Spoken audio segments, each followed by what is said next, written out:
ପିଲାମାନେ ସବୁଦିନ ଭଳି ଆଜି ମଧ୍ୟ ଗୋଟିଏ ସୁନ୍ଦର ମଜା ଗପଟିଏ ପଢିବା। ଆଚ୍ଛା କହିଲ ପିଲାମାନେ, ସେ ଗପଟିର ନାଁ କ'ଣ?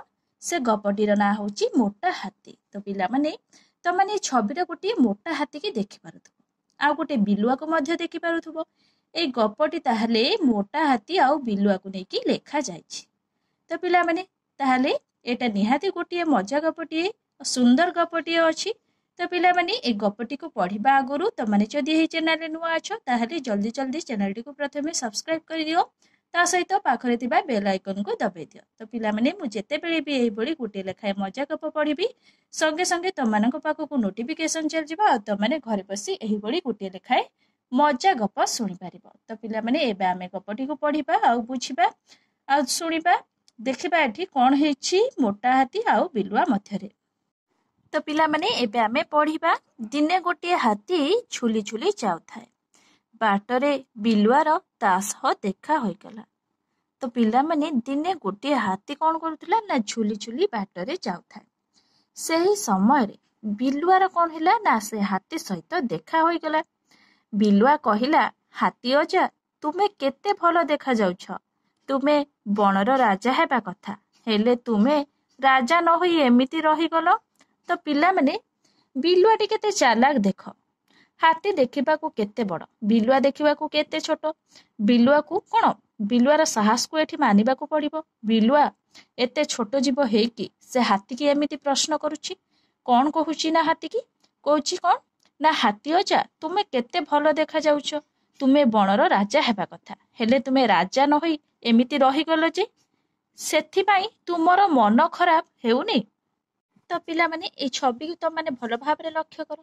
ଏଇଠି ରାସ୍ତାରେ କ'ଣ କରୁଛି ନା ହାତୀଟିଏ ଝୁଲି ଝୁଲି ଯାଉଛି। ସେଇ ସମୟରେ ବିଲୁଆଟି ଆସି ତାକୁ କ'ଣ ବାଟରେ ଭେଟିଛି।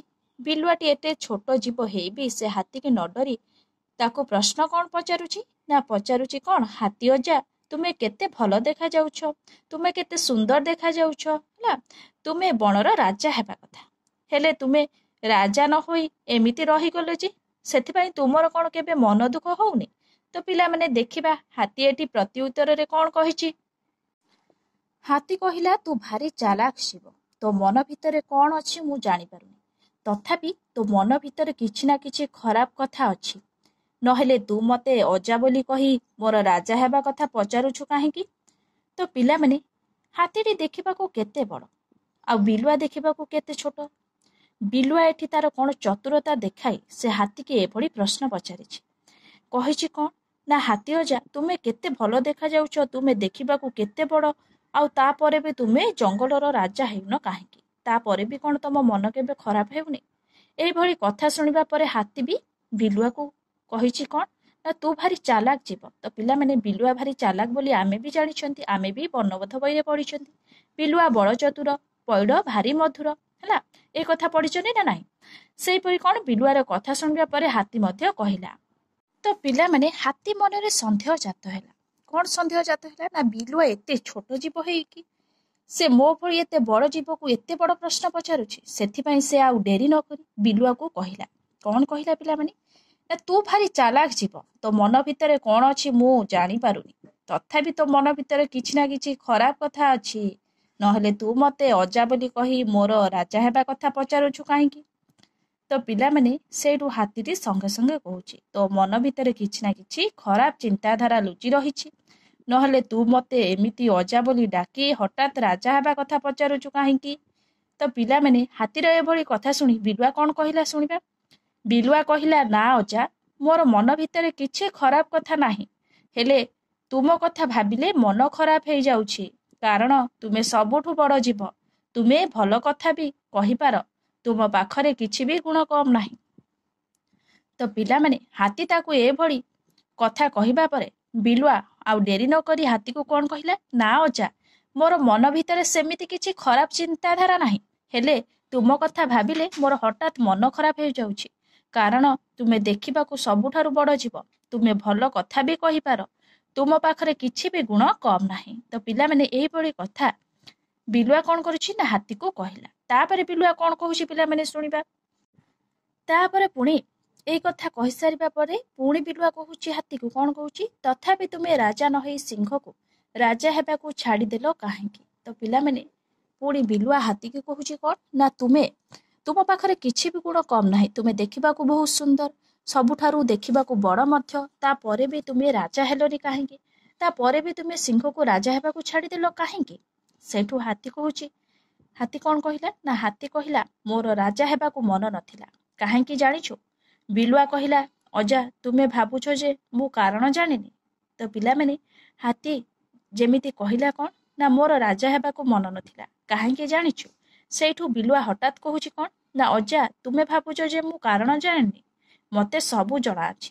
मु सिना बणरे गात करी रहे, हेले सबुरी कथा मते सबू जଣା। हाथी कहिला ठीक अछि, तू कहिलु मु काहेंकी राजा हेली नाही। तो पिलामाने हाथी कहिला कौन ना मोर राजा हेबाकू मन नथिला, काहेंकी जानिछु। सेही समय हठात बिलुआटी हाथी के कहूची कौन ना अजा तुमे कौन भाबुछ मु तुम राजा हेबार कारण जानिनी, राजा न हेबार कारण जानिनी, मते सबू जଣା अछि। मु सिना बणरे गात करी रहे, हेले सबुरी कथा समस्तଙ୍କ कथा मते सबू जଣା अछि। हेठू हाथीटी कहिला बिलुआ कथा शुणिकी कहिला कौन ना ठीक अछि, तू कहिलु मु काहेंकी राजा हेली नाही। तो पिलामाने देखिबा तापरे बिलुआ कौन कहिछि हाथी की। बिलुआ हसी हसी कहिला अजा तुमे टिके अलसुआ, तेणु बणरे सबू खबर नेबाकू तुमे चाहू नथिल, तापरे तुमे जाहा खाओ केही आनी तुमर खाइबा तुम पाखरे देई पारिबेनी। आहुरी गोटिए कथा भी तुमर अछि, तुमको गोटिए हनु भी तुम पिठिरे डेई बसी जाउछि, हेले तुमे ताकू भी जबत करी पारुना, ठीक नुहे कि। तो पिलामाने बिलुआ हाथीर राजा न हेबार कारण कौन कहिला ना बिलुआटी हसी हसी हाथी को कहिला कौन ना अजा तुमे टिके अलसुआ, तेणु बणरे सबू खबर नेबाकू तुमे चाहू नथिल, तापरे तुमर जाहा खाओ केही आनी तुमको खाइबा तुम पाखरे देई पारिबेनी। आहुरी गोटिए कथा भी तुमर अछि, तुमको गोटिए हनु भी तुम पिठिरे डेई बसी जाउछि, हेले तुमे ताकू जबत करी पारुन, ठीक नुहे कि। तो पिलामाने बिलुआर एभली कथा शुणिबा परे हाथी कौन कहिला देखिबा। बिलुआ कथारे हाथी चढ़ीगला ओ कहिला तू देखिथिलु जे केउ दिन मो पिठिरे हनु बसिथिला कहिलु। हाथीर राग देखि बिलुआ घाबरेई जाई कहिला ना अजा मु तुमको परिहास करी हनु कथा कहिली, मु देखिनी, तथापि मु अनुमान लगेई कहुछि तुमे बहुत बड़, एणु हनु गछरे डेइला बेले तुम पिठी उपरे भी डेई बसी जाइथिब बोली भाबिली। तो पिलामाने हाथीर रागी जिबा देखि बिलुआ बहुत चालाक, तो से सेठू सांगे सांगे कौन कहिला ना बिलुआ जेमिति हाथी को कहिला कौन ना तुम पिठी उपरे डेई हनु बसी जाउछि, तापरे भी तमे ताकू कौन जबत करी पारुन, ठीक नुहे कि। तो एभली कथा शुणिबा परे हाथीटी बहुत जोर रागिगला, आउ रागी जाई सेठू संगे संगे बिलुआ को कौन कहिला तू देखिथिलु जे केउ दिन मो पिठी उपरे हनु बसिथिला कहिलु। सेठू हाथीर राग देखि बिलुआ सांगे सांगे डरीगला, डरी जाई कहिला कौन ना ना अजा मु तुमको परिहास करी हनु कथा कहिली, मु केबे भी देखिनी जे हनु तुम पिठिरे बसिथिबार, तथापि मु अनुमान लगेई कहुछि तुमे बहुत बड़, एणु हनु गछरे डेइला बेले तुम पिठी उपरे भी डेई बसी जाइथिब बोली भाबिली। हाथी कहिला तू ठासुକୁ मारी कथा कहुछु, तते लाज माडुनी। तो पिलामाने बिलुआर एभली मिछ कथा शुणी हाथीटी बहुत जोरे रागिगला, आउ ताकू कहिला जे तू ठासुକୁ मारी एभली मिछ कथा कहुछु, तते कौन टिके भी लाज लागुनी। मु जदि कहिबी जे से हनु तो बेक धरी गछ उपरକୁ उठेई नेई तते तळକୁ पकेई देइछि, तू कौन कहिबु आरे बदमाश।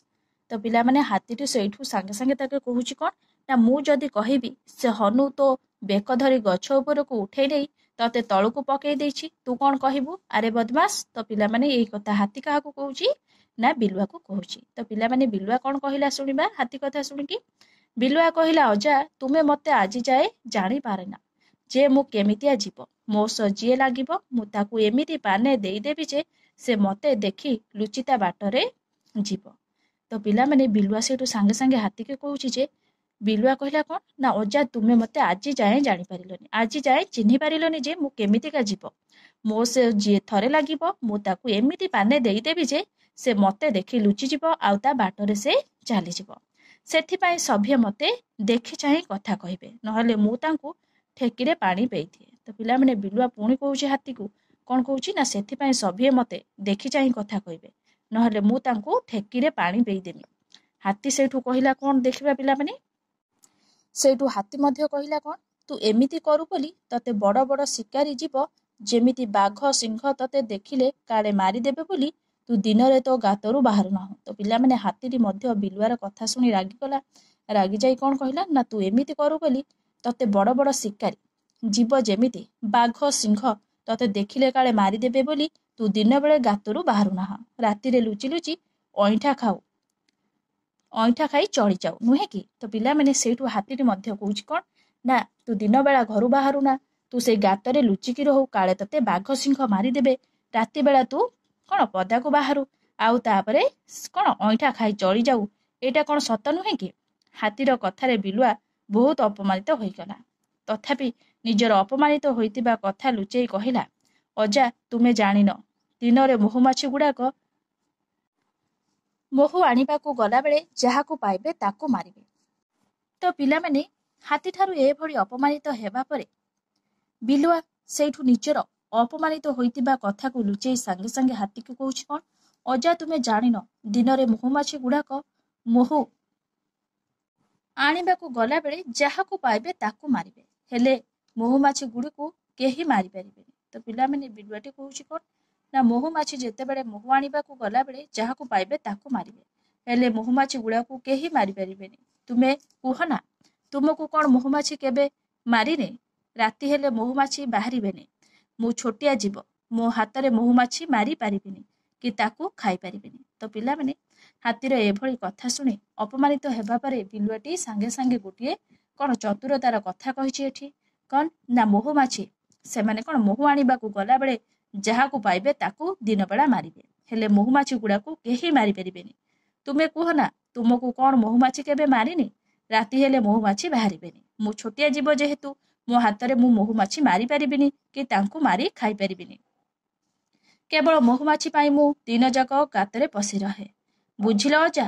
ତ ପିଲାମାନେ ସେଇଠୁ ବିଲୁଆ କ'ଣ କଲା ନା, ବିଲୁଆ ଯେହେତୁ ବହୁ ଚତୁର ବା ଚାଲାକ ଥିଲା, ସେ ତାର ବୁଦ୍ଧି ଖର୍ଚ୍ଚ କରି ଏଇଭଳି କଥା ସେ ହାତୀକୁ କହିଲା, କେବଳ ମହୁମାଛି ପାଇଁ ମୁଁ ଦିନ ଯାକ ଗାତରେ ପଶି ରହେ। ବୁଝିଲ ଅଜା? ସେଇଠୁ ହାତୀ କ'ଣ କହିଲା ପିଲାମାନେ ଶୁଣିବା। ହାତୀ କହିଲା, ହଁ ତୋ କଥା ଠିକ ହେଇପାରେ।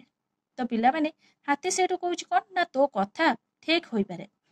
ସେଇଠୁ ବିଲୁଆ କହିଲା, ଅଜା ମୁଁ ସତ କଥା ହିଁ କହେ, ତୁମକୁ ସେମିତି ସେଇ ସତ କଥା ପଚାରୁଥିଲି ଯେ ତୁମେ କାହିଁକି ରାଜା ହେଲ ନାହିଁ। ହାତୀ କହିଲା, ମତେ ଖରାପ ଲାଗୁନି।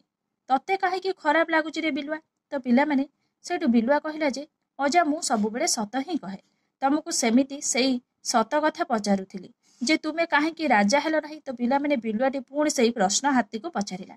ପୁଣି ହାତୀଟି ରାଗିଗଲା। ପୁଣି ରାଗିଯାଇ ହାତୀ କ'ଣ କହିଲା ନା, ହାତୀ କହିଲା, ମତେ ଯଦି କ'ଣ ଖରାପ ଲାଗୁନି, ତତେ କାହିଁକି ଏତେ ଖରାପ ଲାଗୁଛି ରେ ବିଲୁଆ? ସେଇଠୁ ବିଲୁଆ କ'ଣ କହିଲା ନା, ବିଲୁଆ କହିଲା, ଅଜା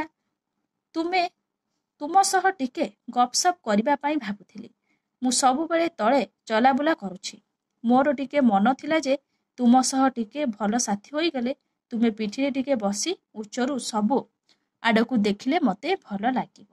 ତ ପିଲାମାନେ ସେଇଠୁ ବିଲୁଆଟି ଯେହେତୁ ବହୁତ ଚାଲାକ, ହାତୀର ଏଭଳି କଥା ଶୁଣିବା ପରେ ସେ ସଙ୍ଗେ ସଙ୍ଗେ କହୁଛି କ'ଣ ନା, ଅଜା ତୁମ ସହ ଟିକେ ଗପସପ କରିବା ପାଇଁ ଭାବୁଥିଲି। ମୁଁ ସବୁବେଳେ ତଳେ ଚଲାବୁଲା କରୁଛି। ମୋର ଟିକେ ମନ ଥିଲା ଯେ ତୁମ ସହ ଟିକେ ଭଲ ସାଥୀ ହୋଇଗଲେ ତୁମ ପିଠିରେ ଟିକେ ବସି ଉଚ୍ଚରୁ ସବୁ ଆଡ଼କୁ ଦେଖିଲେ ମତେ ଭଲ ଲାଗିବ। ହାତୀ କହିଲା, ତୁ ମତେ ଥରେ ତୋ ପିଠିରେ ବସା, ତାପରେ ମୁଁ ତତେ ମୋ ପିଠିରେ ବସେଇବି। ତ ପିଲାମାନେ ଯେହେତୁ ବିଲୁଆଟି ବହୁତ ଚାଲାକ ଥିଲା, ସେ ହାତୀ ପିଠି ଉପରେ ବସିବ ବୋଲି ଏଭଳି ଚାଲାକିଆ ପ୍ରଶ୍ନ ସବୁ ହାତୀକୁ ପଚାରୁଥିଲା। ଯେତେବେଳେ ବିଲୁଆ ହାତୀ କ'ଣ ଉପରେ ବସିବା ପାଇଁ ହାତୀକୁ କହିଲା, କ'ଣ କହିଲା ନା, ମୁଁ ତମ ପିଠିରେ ଟିକେ ବସି ଉଚ୍ଚରୁ ସବୁଆଡ଼କୁ ଦେଖିଲେ ମତେ ଭଲ ଲାଗିବ। ସେଇଠୁ ହାତୀ ବି ବହୁତ ଚାଲାକ। ହାତୀ ଆଉ ଡେରି ନ କରି ବିଲୁଆକୁ କ'ଣ କହିଲା ନା, ତୁ ମତେ ଥରେ ଆଗେ ତୋ ପିଠିରେ ବସା, ତାପରେ ଯାଇ ମୁଁ ତତେ ମୋ ପିଠିରେ ବସାଇବି। ସେଇଠୁ ବିଲୁଆ କ'ଣ କହିଲା ଦେଖିବା। ବିଲୁଆ କହିଲା, ନା ଅଜା, ତମେ ଏତେ ମୋଟା, ମୁଁ ତମକୁ ଟେକି ପାରିବିନି।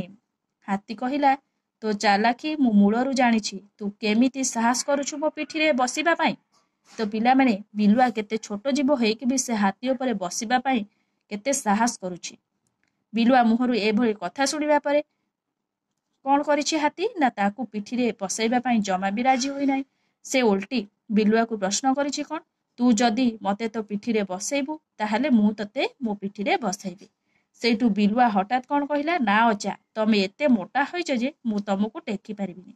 सेठू हाथी कहला तो चालाकी मैं मूलरू जानिछि तू केमिति साहस करुछु तू एते बड़ छोट जीव हेकी तू केमिति एते बड़ साहस करुछु जे मो पिठीरे बसिबा पई मोर गोटिए पादरे तते दଳି देबी बोली जानिछु। ए कथा सुनी बिलुआ छु मारिला। तो पिला माने सेठू हाथीटी कौन कहला ना केमिति तू एते छोट जीव हेकी भी मो पिठीरे बसिबा पई साहस करुछु मोर गोटिए पादरे तते दଳି देबी बोली जानिछु तो।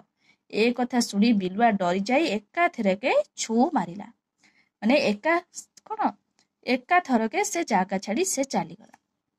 देखिल तो पिला माने बिलुआ केते छोट जीव हेई से किपरि हाथी पिठी उपरे बसिबा पई से हाथी को केते प्रश्न पचारुथिला आउ जेतेबेले हाथी ताकू कौन पादरे दଳି देबा कथा कहिबारु से संगे संगे डरी से स्थान छाड़ी पळाइला। तो पिला माने निहाती भावरे ए गपटी मजा गपटी थिला। तो पिला माने तम मनकू जदि एही गपटी भल लागिथिबो निहाती भावरे लाइक शेयर सब्सक्राइब करिया को जमा भी भूलिबनी। Thank you.